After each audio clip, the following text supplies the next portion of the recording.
जय राधा माधव कुंज बिहारी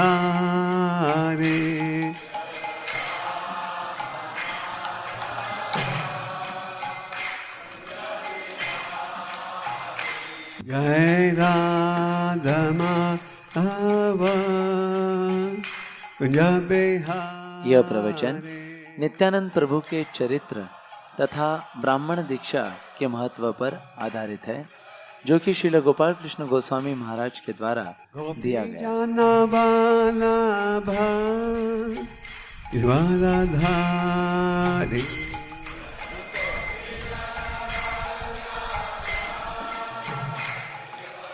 ओम नमो भगवते वासुदेवाय। ओम नमो भगवते वासुदेवाय। ओम नमो भगवते वासुदेवाय।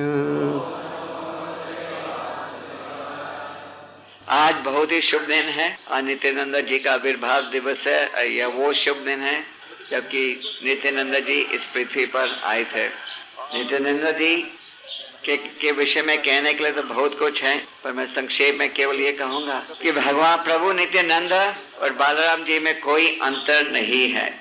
नित्य आनंद, हमेशा वो बिल्कुल प्रसन्न रहते हैं नित्यानंद। और जिस प्रकार जब भगवान इस पृथ्वी पर आए थे तो बालराम जी भी आए थे, तो जब चैतन्य महाप्रभु जी आए इस पृथ्वी पर तो नित्यानंद जी भी उनके साथ आए थे। एक बड़े प्रसिद्ध भक्त नरोत्तम दास ठाकुर जी ने एक बड़ी सुंदर प्रार्थना में नित्यानंद जी के विषय में इस प्रकार से कहा है। उसमें वो कहते हैं, हाँ प्रभु नित्यानंद प्रेमानंद सुखी, कृपा करो कानो कोरे अमी बड़ो दुखी। वो कहते हैं कि प्रभु नित्यानंद आप तो बहुत ही सुखी हो। आप इसलिए सुखी हो क्योंकि आप तो भक्ति भावना में जुड़े हुए हो, पर मैं जो हूं बहुत ही दुखी हूं, बहुत दुखी। तो इसलिए मैं आपसे प्रार्थना कर रहा हूं कि आप कृपा करके मुझे दया दीजिए, क्योंकि आपकी दया से ही मुझे चैतन्य महाप्रभु जी के चरणों की शरण प्राप्त होगी। जो गुरु है वो नित्यानंद जी का प्रतिनिधि है, इसलिए गुरु के द्वारा हम ज्ञान प्राप्त करते हैं किस प्रकार से भक्ति के रास्ते में आगे बढ़ने के लिए। तो आज नित्यानंद जी से हमें भीख मांगनी चाहिए। क्या भीख? अक्सर लोग मंदिर जाते हैं, तीर्थ के स्थान में जाते हैं भौतिक इच्छाओं को लेकर। हमें नित्यानंद जी से ये भीख मांगनी चाहिए कि हमारी सारी भौतिक चूटियों को हम जल्दी से जल्दी तोड़ें, काम क्रोध लोभ मोह मद मत्सर्य, और हम जल्दी से जल्दी चैतन्य महाप्रभु जी के शरण में जुड़ सकें। नित्यानंद जी आए थे चैतन्य महाप्रभु जी के अवतार के कारण को सफल बनाने के लिए। नित्यानंद जी को चैतन्य महाप्रभु जी से भी ज्यादा दयालु माना जाता है। चैतन्य महाप्रभु जी ने तो अपने साथियों को कहा था, जाओ प्रचार करो, और नित्यानंद और हरिदास को भी जिम्मेदारी, उनकी एक जोड़ी बनी थी बंगाल में घर घर जाकर प्रचार करने के लिए। तो नित्यानंद प्रभु और हरिदास ठाकुर ने सोचा कि चैतन्य महाप्रभु जी तो अवतारित हुए हैं पतितों का उद्धार करने के लिए, तो हमारे नवद्वीप शहर में सबसे पतित कौन सा व्यक्ति है? तो उनको सबको पता लगा कि इस शहर में सबसे पतित हैं जगाई और मदाई, क्योंकि इन दो भाइयों ने जन्म तो लिया था ब्राह्मण खानदान में, पर बुरी संगत में गिरकर हर प्रकार का पाप का कार्य वो कर रहे थे और सब उनसे डरते थे। जगाई मदाई की स्थिति ऐसे थी कि अगर कोई व्यक्ति भजन के लिए भी जा रहा होता था तो उस पर वो पत्थर फेंकते थे कि नहीं जाओ, भगवान का कोई नाम तुम नहीं ले सकते।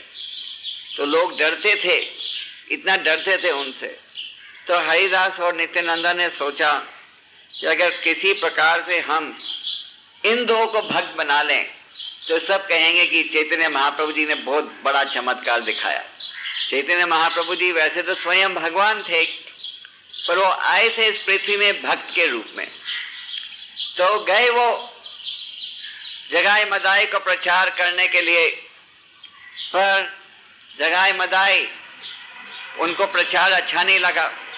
जब वो गए पहले दिन उनको प्रचार करने के लिए, तो जगाई मदाई ने उनको गाली देकर अपने वो पूरे गली से भगा दिया। वो इतने पापी थे जगाई मदाई। तो उन्होंने जाकर शाम को चैतन्य महाप्रभु जी को अपने प्रचार का परिणाम सुनाया। जैसे कि हम लोग भी जब प्रचार के लिए जाते थे तो प्रभुपाद जी शाम को पूछते थे आज क्या प्रचार हुआ। तो जब नित्यानंद और हरिदास घर लौटे तो चैतन्य महाप्रभु जी से उनसे पूछा आज कितने लोगों को हरि नाम दिया। तो उन्होंने सुनाया कि हमने इन दो भाइयों को भी प्रचार करने का प्रयास किया था, उन्होंने गाली देकर हमें निकाल दिया। तो चैतन्य महाप्रभु जी ने कहा फिर वापस जाओ कल उधर। तो वापस गए और इन दो शराबी भाइयों को बहुत क्रोध आया। फिर तुम वापस लौट गए हमें प्रचार करने का। फिर वापस गए। फिर मदाई ने पत्थर फेंका जिसके द्वारा नित्यानंद जी के माथे से खून निकलने लगा। चैतन्य महाप्रभु जी को तुरंत पता लग गया कि नित्यानंद जी के माथे पर किसने पत्थर फेंका है। वो तुरंत वहां पहुंच गए अपने सुदर्शन चक्र के साथ, और वो सुदर्शन चक्र से इन दो भाइयों को नष्ट करने लगे थे। तो नित्यानंद ने रोक दिया और नित्यानंद ने क्या कहा, नहीं, इस कलयुग में कलयुग की प्रजा को इस प्रकार से नहीं हरि नाम के द्वारा जीतना है। और नित्यानंद जी की नम्रता को देखकर जगाई मदाई ने क्या कहा, उनके हृदय में पछतावा आरंभ हो गया। और वो सब दोनों भाई नित्यानंद के चरण में गिरे और फिर उन्होंने माफी मांगी और फिर उन्होंने चैतन्य महाप्रभु जी के द्वारा हरि नाम दीक्षा ग्रहण की। तो नित्यानंद जी बहुत ही दया दयालु हैं। नरोत्तम दास ठाकुर जी कहते निताय पद कमल कोटि चंद्र शुचि तला ये छाय जगता चुराए। नहीं तो वो कह रहे हैं कि नित्यानंद जी की शरण लेनी चाहिए। उनके जो शरण हैं वो इतने दया दयालु हैं, जैसे कि अगर करोड़ों चंद्रमा हो तो करोड़ों चंद्रमा की कितनी रोशनी होती है, तो उसी प्रकार चैतन्य महाप्रभु नित्यानंद जी के चरणों की शरण हमें लेनी चाहिए। उनके चरणों की शरण लेकर आप असली छाया प्राप्त कर सकोगे। नहीं तो इस भौतिक संसार में हर व्यक्ति को केवल भटकना ही पड़ेगा। जुड़ाया का मतलब है शांति, कष्टों से छुटकारा। तो नित्यानंद प्रभु जी के शरण से ही ये प्राप्त हो सकता है। और नित्यानंद जी के प्रभु के शरण लेने से राधा कृष्ण का प्रेम आपको प्राप्त होएगा। कई बार हम सोचते हैं कि हम गुरु से ऊपर छलांग मारकर सीधा राधा कृष्ण के पास जा सकते हैं, पर नरोत्तम दास ठाकुर जी कहते नहीं, जब तक नित्यानंद की आशीर्वाद नहीं हो, राधा कृष्ण के प्रेम भाव नहीं समझ सकोगे और राधा कृष्ण की भक्ति प्राप्त नहीं होगी।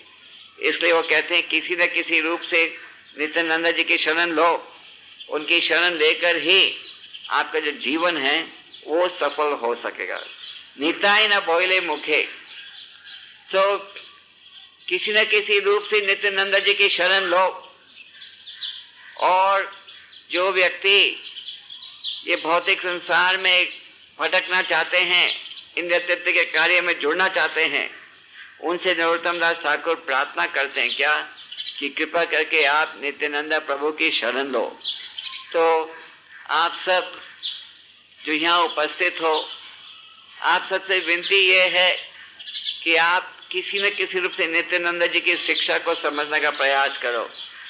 नित्यानंद जी और चैतन्य जी की लीला हमें चैतन्य चरितमृत ग्रंथ में प्राप्त होता है, और इस ग्रंथ का अनुवाद हिंदी भाषा, बांग्ला भाषा, गुजराती भाषा में हो चुका है।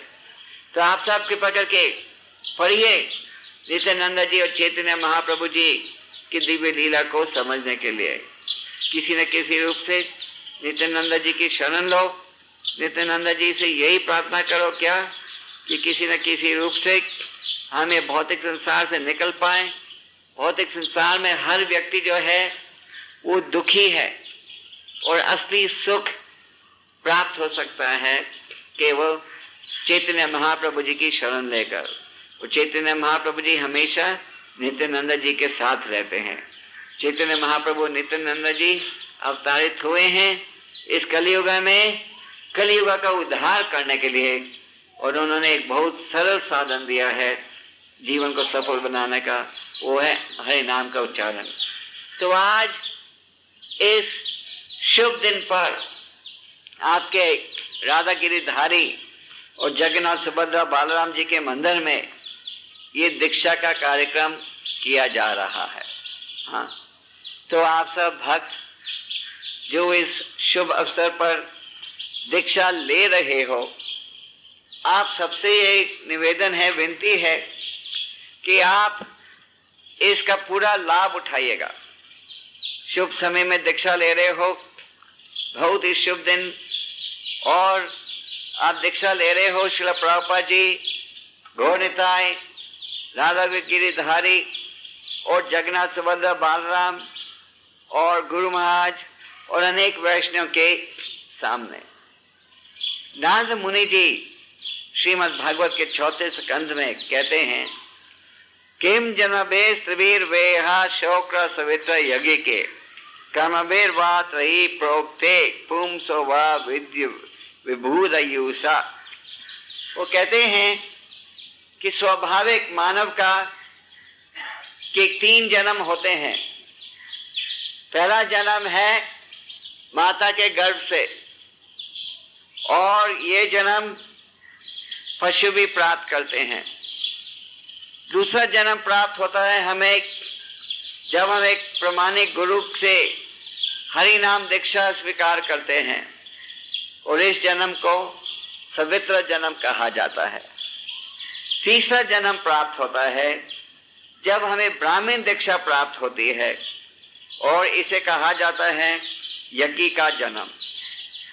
तो शास्त्र में कहा गया है नारद मुनि जी के द्वारा कि व्यक्ति सारे विश्व के धन को भी प्राप्त कर ले, पर अगर वो आध्यात्मिक जीवन को स्वीकार नहीं करे तो ये जो जीवन है बिल्कुल व्यस्त माना जाता है। नरोत्तम दास ठाकुर जी कहते हैं, हरि हरि बिफले जन्म गुनाइनु, मनुष्य जन्म पाया राधा कृष्ण भाजिया जानिया शून्य पीछा खाइनु। मनुष्य जन्म प्राप्त कर लिया, राधा कृष्ण का भजन नहीं किया, ये जहर पीने के बराबर है।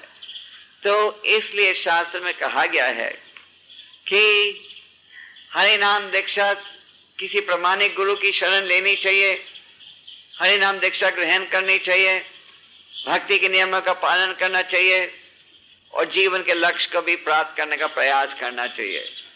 जैसे आज के दीक्षा के कार्यक्रम में 2 ब्रह्मचारी भक्त दीक्षा ले रहे हैं, और बाकी अनेक गृहस्थ भक्त हरि नाम दीक्षा ले रहे हैं। कहने का तात्पर्य यह है कि भक्ति आप किसी स्थिति में भी स्वीकार कर सकते हो। ये नहीं कि भक्ति को स्वीकार करने के लिए आपको अवश्य ही ब्रह्मचारी ही होना चाहिए। ब्रह्मचारी हो तो बहुत बेहतर है, आप प्रचार कर सकते हो, बड़ी सरलता के साथ जीवन को बिता सकते हो। पर अगर आप गृहस्थ आश्रम में जुड़े हुए हो तो उस आश्रम में रहकर भी आप भगवान के शरणागत हो सकते हो, अगर आप अनेक नियमों का पालन करो। क्या है ये नियम? 16 माला का जाप करना चाहिए हर व्यक्ति को। 16 माला के जाप के साथ हम 4 नियमों का पालन करते हैं। क्या? कोई मांस अंडा मच्छी नहीं को, और जो मांस अंडा मच्छी के अलावा जो हम खाएं भी पहले उसको भगवान के चरणों में अर्पण करना चाहिए। अगर हम वेजिटेरियन भी बन जाएं, पर अगर हम कृष्णा प्रसाद नहीं खाएं तो भी हम पाप खा रहे हैं। खैर, मांस खाने से छोटा पाप है जब भी। इसलिए भक्तों का सिद्धांत यह है कि हम केवल कृष्णा प्रसाद ही ग्रहण करेंगे। तो आप सब जो दीक्षा ले रहे हो, दीक्षा लेने के इच्छुक हो, जो दीक्षा ले चुके हो, आप सबका यज्ञ नियम ये होना चाहिए कि आप केवल कृष्णा प्रसाद ही स्वीकार करोगे। इसलिए जो भगवान को भोग लगाओ वो ही खाओ और कुछ मत खाओ। फिर कोई नशे की चीज नहीं और कोई जुआ वगैरह नहीं, किसी प्रकार का कोई पराई स्त्री से संबंध नहीं। गृहस्थ जीवन, अगर व्यक्ति गृहस्थ जीवन में प्रवेश करे तो बिल्कुल शास्त्र के आधार पर होना चाहिए और इंद्रिय तृप्ति इत्यादि कार्यों के लिए नहीं। जो गृहस्थ गृहमेदी में अंतर क्या है? गृहस्थ शास्त्र के आधार पर जीता है और उस स्थिति का उपयोग करता है भगवान की उपासना के लिए। गृहस्थ आश्रम, आश्रम मतलब वो स्थान जहां से आप भगवान को प्राप्त कर सको। तो इसलिए वैदिक शास्त्र के अनुसार ब्रह्मचारी आश्रम है, गृहस्थ आश्रम है, वानप्रस्थ आश्रम है, संन्यास आश्रम है। आश्रम शब्द साथ में जुड़ा हुआ है। अर्थ यह है वो स्थिति जिसके द्वारा आप भगवान को समझ सको, भगवान की सेवा कर सको।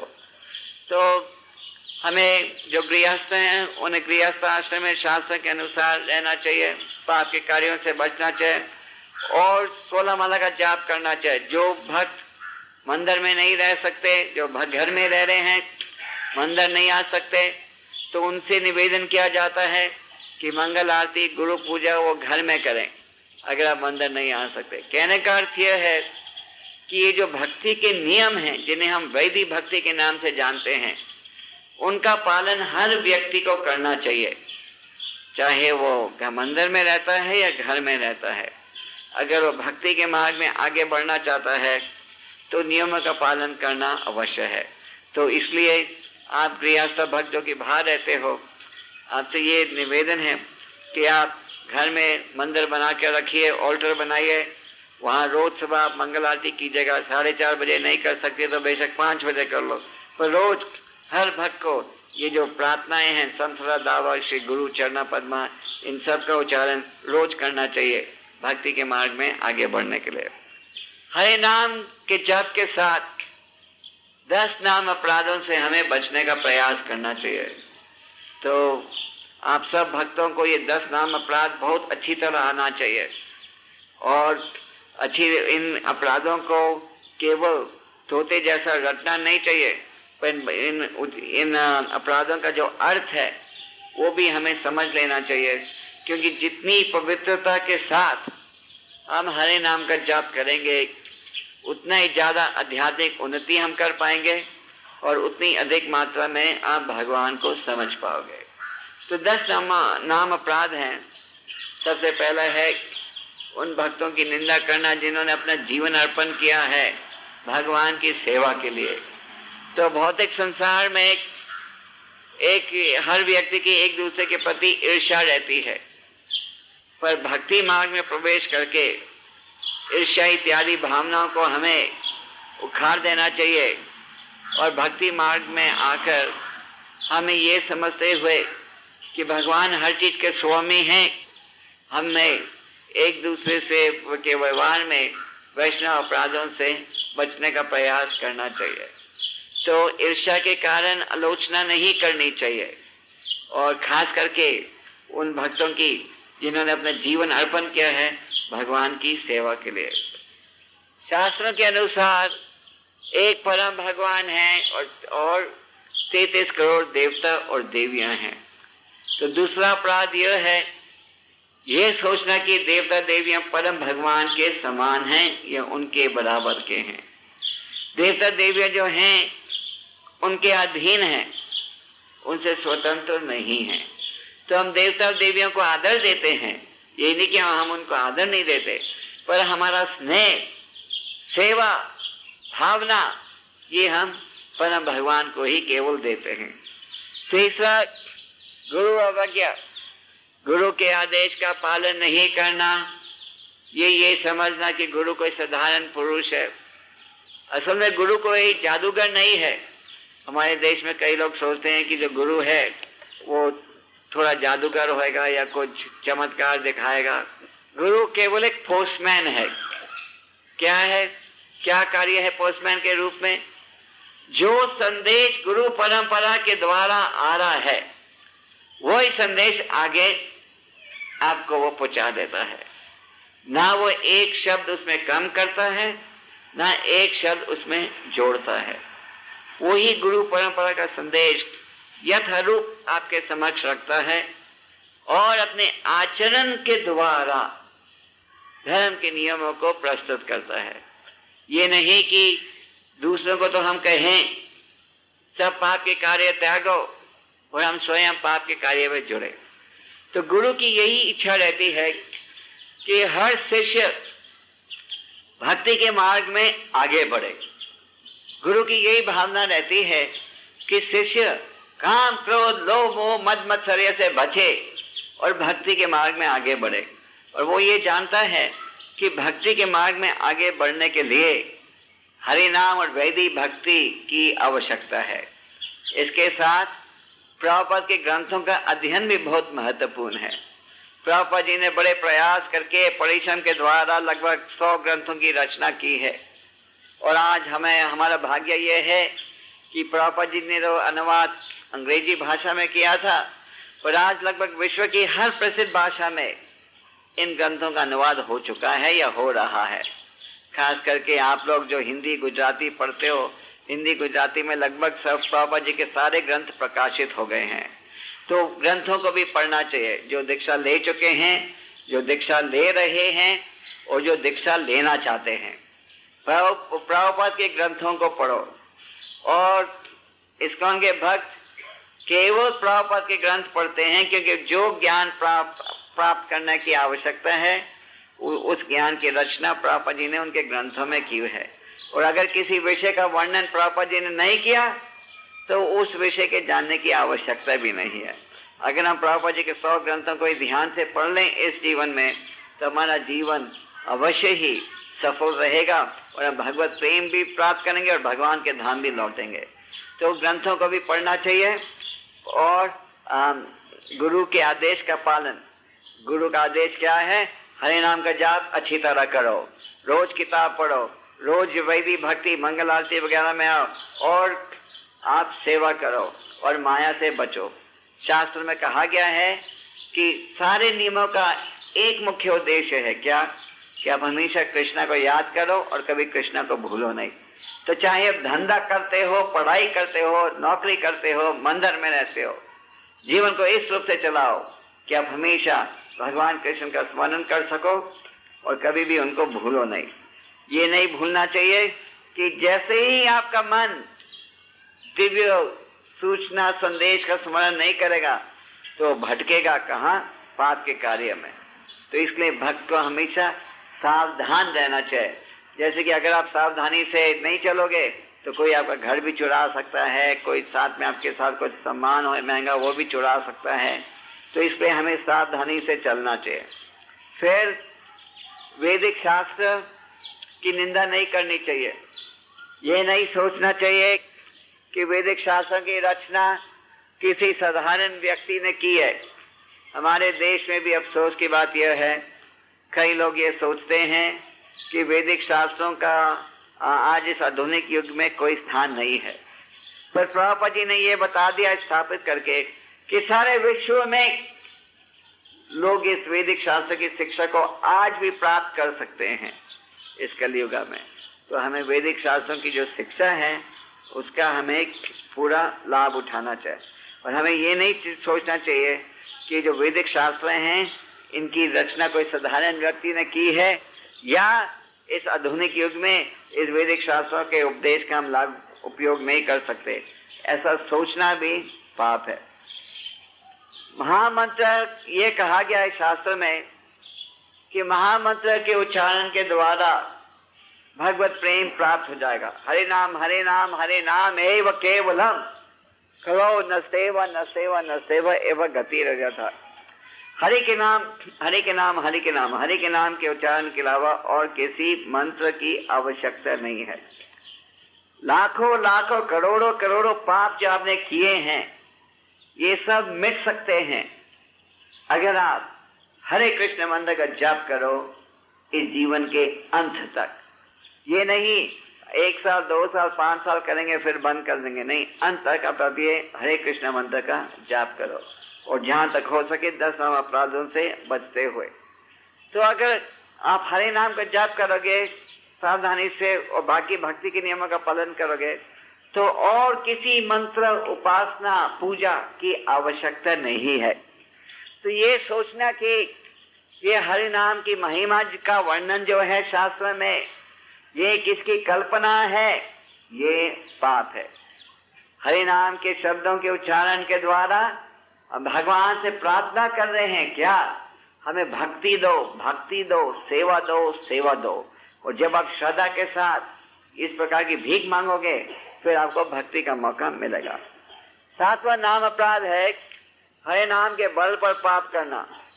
कई बार क्या होता है कि हम सोचते हैं अभी तो हम भक्त बन गए, अभी हम इतने समय से जप कर रहे हैं, अभी हमारे इतने पाप के बोझे मिट गए हैं, अभी हम नया पाप कर सकते हैं और फिर से हम कुछ तपस्या उठा लेंगे।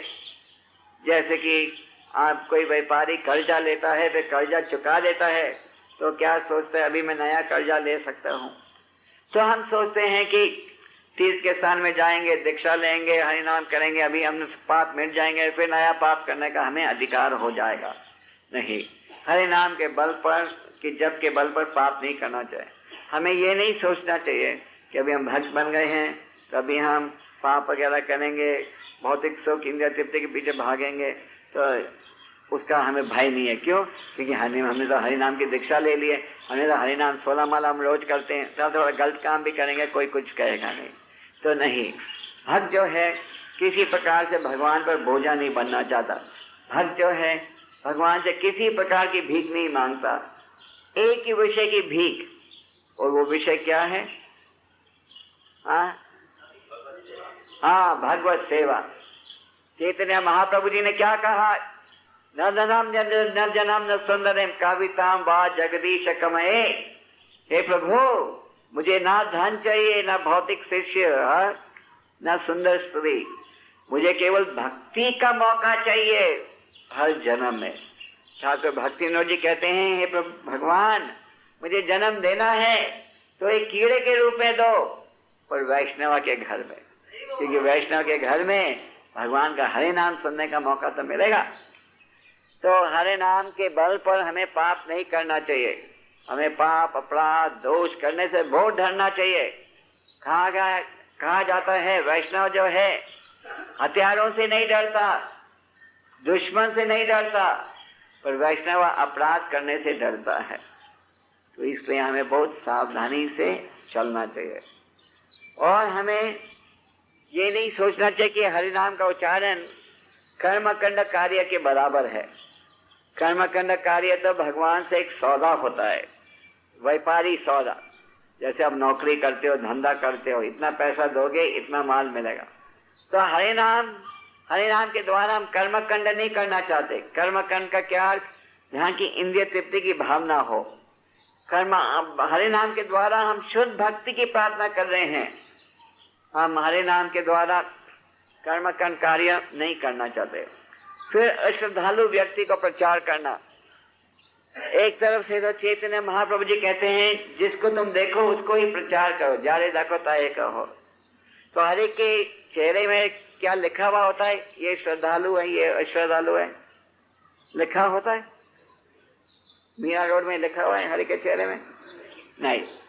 तो आप हर व्यक्ति से कहो, हाथ जोड़कर कृपा करके हरि नाम का जाप कीजिएगा। पर हरि नाम का जो गहरा अर्थ है वो आप बताइएगा, केवल जब उसमें थोड़ी श्रद्धा आना आरंभ हो जाए परम भगवान के प्रति। जैसे कि आप चाहे किसी को भी मिलो सड़क में और कोई वो आपसे पूछे आपका नाम क्या है, आप नाम बता देते हो। तो अगर कोई पूछे आपका घर का टेलीफोन नंबर क्या है, घर का एड्रेस क्या है, कितना पैसा है बैंक में, आप बताओगे? नहीं बताओगे। वो बताओगे अगर जरा ज्यादा दोस्ती हो जाए। तो हरि नाम का जाप, हरि नाम की महिमा सबको सुनाओ, सबको कहो हरे कृष्णा। हमारे तो भक्त लोग जहाँ नौकरी भी करते हैं विदेशों में, वहाँ उनके साथी सब कहते हैं हरे कृष्णा। उनको गुड मॉर्निंग, गुड इवनिंग सब बंद कर देते हैं। तो सबको भगवान का नाम दो। भगवान 18वें अध्याय में कहते हैं सबसे प्रिय भक्त कौन है? जो मेरा प्रचार करता है। तो हरि नाम के विषय में प्रचार हर व्यक्ति को करना चाहिए। पर हरि नाम का जो गहरा अर्थ है वो हम सुना सकते हैं, बता सकते हैं, जब उसमें थोड़ी श्रद्धा पैदा हो जाए। और 10वां नाम अपराध क्या है?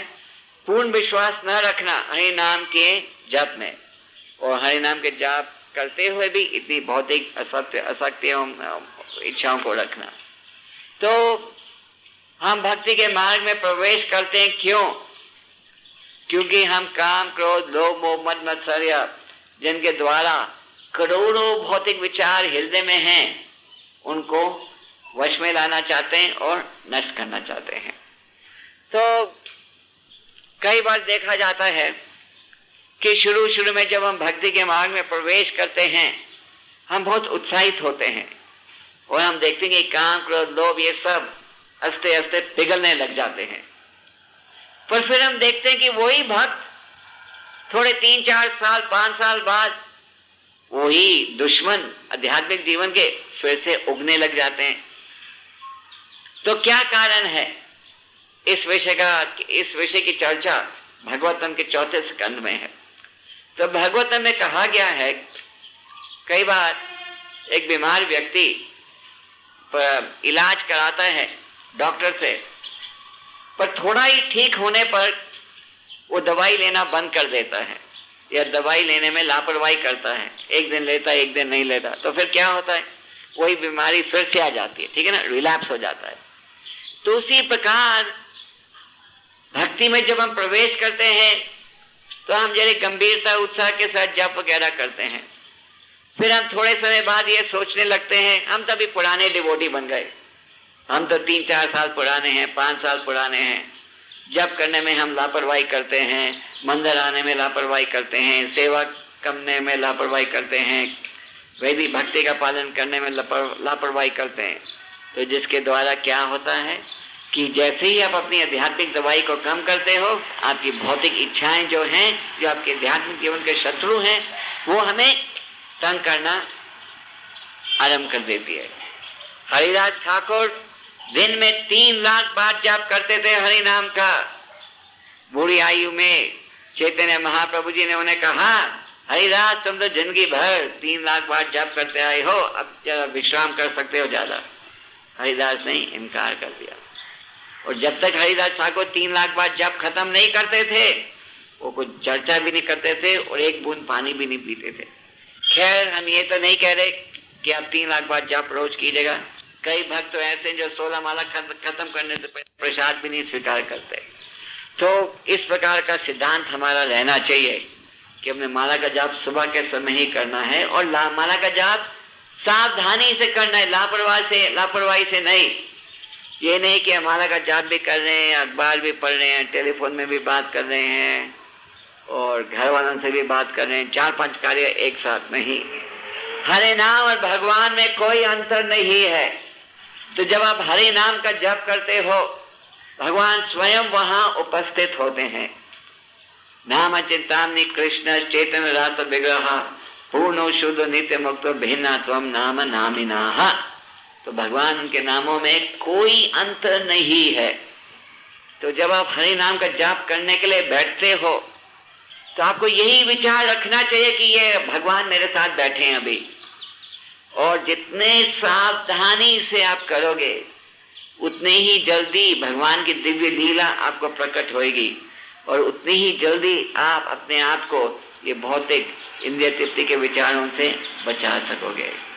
माया तेज है, पर भगवान की भक्ति माया से भी ज्यादा तेज है। माया देवी जो है भगवान के पीछे छुपती है। कृष्ण सूर्य सम माया है अधिकार, यहाँ कृष्ण तो ही नहीं माया अधिकार।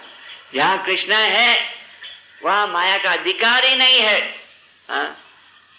जैसे चोर पुलिसमैन के सामने तो नहीं आता, आजकल आ जाते हैं क्योंकि आजकल लगभग सब एक ही हैं, पर असली चोर असली पुलिसमैन के सामने नहीं आता। तो उसी प्रकार माया कृष्ण के सामने नहीं आती। और कृष्ण इसलिए हरि नाम का जाप कीजिएगा सावधानी से, ये 4 नियमों का पालन कीजिएगा और सावधानी से जाप करो। जब आपका 16 माला का जाप का समय है तो घर में अगर मंदिर है तो घर में एकांत में बैठकर करो या मंदिर में आकर करो, पर ये नहीं कि माला का जाप भी करना, दूसरों से बात भी करना, फिर आप माला के जाप का पूरा लाभ नहीं उठा सकोगे। अगर पूरा लाभ, भगवान ने हमें माया से बचने के लिए बहुत अच्छा साधन दिया है। भगवान कहते हैं देवेश गुणमाय मम माया धुरतया, ये त्रिगुणी माया में बहुत तेज है। तो आप लोग माला का जाप बहुत सावधानी से कीजिएगा, और जितने सावधानी से माला का जाप करोगे उतने ही जल्दी आप आध्यात्मिक मार्ग में बढ़ोगे। ये कंठी माला इसलिए पहनते हैं कि हम हमेशा याद करें कि हम भगवान के कुत्ते हैं।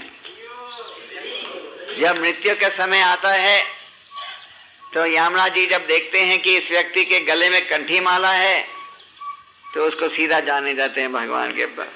पर इसका ये मतलब नहीं कि आप कंठी माला केवल पहन लो और बाकी नियमों का पालन नहीं करो और सोचा कि अभी भगवान के धाम लौटने की टिकट मिल गई। हाँ, इतना ऐसा नहीं है। पर भक्त जो है वो कंठी माला हमेशा पहनना चाहता है।